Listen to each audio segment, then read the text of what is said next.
Knee replacement के बाद में एक्सरसाइज का बहुत रोल होता है। ऑपरेशन के बाद में आपको कैसे फिजियोथेरेपी करनी है, एक्सरसाइज कैसे करनी है, मैं इस वीडियो में आपको ये डेमोन्स्ट्रेट करके बताऊंगा। नी रिप्लेसमेंट के बाद में जो आपको सबसे इम्पोर्टेंट 4 एक्सरसाइजेज हैं, मैं उनको डेमोन्स्ट्रेट करके बताता हूँ। जो पहली एक्सरसाइज है उसमें आप पैर लंबे करके बिस्तर पे बैठ जाइए। उसके बाद में जो ऑपरेशन वाला पैर है उसके पंजे को ऊपर की तरफ खींचना है। यहाँ उसको रोक के 10 तक काउंट करना है। उसके बाद में इसको वापस ढीला छोड़ दीजिए। फिर इसको वापस ऊपर लेके आना है और वापस ढीला छोड़ दीजिए। इस तरह से इसी को आप बार बार रिपीट कर सकते हैं। कम से कम में 30 से 40 बार इसको इस तरह से रिपीट करना है और ये दिन में कई बार करनी है आपको। 4 से 5 बार 6 बार आप इसको आराम से कर सकते हैं। ये पहली एक्सरसाइज है। इसके बाद में मैं आपको बताता हूँ कि दूसरी एक्सरसाइज कैसे करनी है।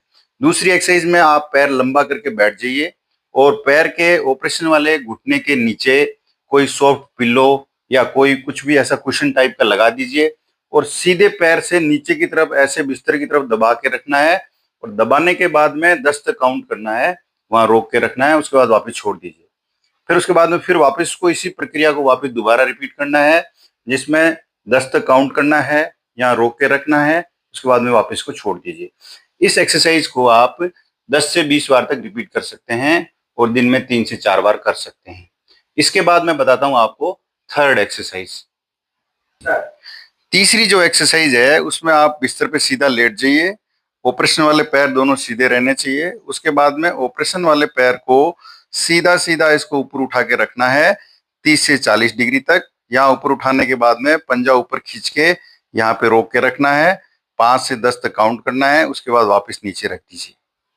फिर इसी प्रक्रिया को वापस करना है। आप सीधे पैर को बिना घुटने को मोड़े सीधा सीधा ऊपर उठाना है। ध्यान रहे कि बहुत ज्यादा ऊपर नहीं उठाना है, यहाँ तक रखना है इसको 30-40 डिग्री तक। उसके बाद में फुट को अपने पंजे को अपनी तरफ खींच के यहाँ पे रोक के रखे और 5 से 10 तक गिने जब तक आपको ज्यादा दर्द नहीं हो। उसके बाद इसको नीचे रखते। हो सकता है कि ऑपरेशन के बाद शुरू शुरू में ये आप पूरा ऊपर उठा नहीं पाए, तो किसी परिजन के सहायता से, किसी सपोर्ट से धीरे धीरे धीरे धीरे इसको ऊपर उठा के यहाँ पे रोक के रखना है। और कुछ दिनों के बाद में आपको जैसे ही दर्द कम होएगा आपका पैर अपने आप ऊपर चला जाए। नी रिप्लेसमेंट की सर्जरी के बाद में जो एक्सरसाइज है उसमें जो चौथी एक्सरसाइज है वो कैसे करनी है मैं डेमोन्स्ट्रेट करता हूँ।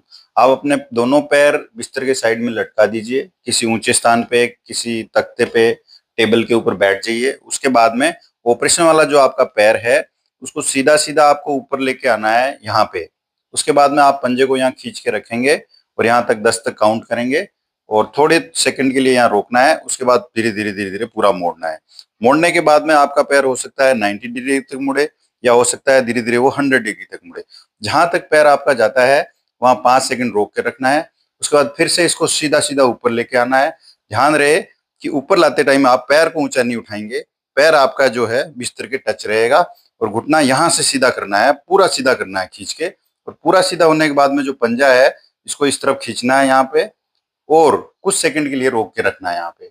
फिर उसके बाद में वापस इसको धीरे धीरे धीरे धीरे इस तरह से मोड़ना है। इस प्रक्रिया को आप कम से कम 20 से 30 बार रिपीट करें और दिन में 3 से 4 बार इसको धीरे धीरे कर सकते हैं। शुरू शुरू में हो सकता है कि ऑपरेशन के पहले दिन से लेकर 15 दिन तक जब तक स्टिचेज हैं आपके, तब तक आपका घुटना है 90 डिग्री या 100 डिग्री ही मुड़े। तो इसको एकदम से बहुत ज्यादा मोड़ने की जरूरत नहीं है, नहीं इसको कोशिश करें क्योंकि इससे आपको दर्द और सूजन बढ़ सकता है। और स्लो स्लो स्लो स्लो 15 दिन के बाद में आपका घुटना धीरे धीरे और आगे चला जाएगा। तो अभी पहले 15 दिन तक आपको जो है 0 डिग्री जो ये है यहाँ से लेके और 90 डिग्री तक इसको मोड़ना है। ये चौथी एक्सरसाइज है। ऑपरेशन के बाद में जो आपको एक्सरसाइजेज बताई गई है उनको चारों एक्सरसाइज को जैसे आपको डेमोन्स्ट्रेट किया है ऐसे घर पे करना है। तो आपको ऑपरेशन का दिन है वो फर्स्ट डे होगा। उसके बाद में जो टांके निकलेंगे वो ऑपरेशन के दिन से काउंट होके 15 दिन पे आपके स्टिचेस निकलेंगे। तो पहले 15 दिन का जो एक्सरसाइज का शेड्यूल है वो यही रहेगा कि 1, 2, 3 एंड 4 एक्सरसाइजेज हैं। और चौथी एक्सरसाइज में जो आपको नी बेंडिंग है वो 0 से 90 टू 100 डिग्री तक ही रखना है। 15 दिन के बाद में आपको वापस हॉस्पिटल हम बुलाएंगे। उसके बाद में उस टाइम पे आपके स्टिच रिमूवल होगा।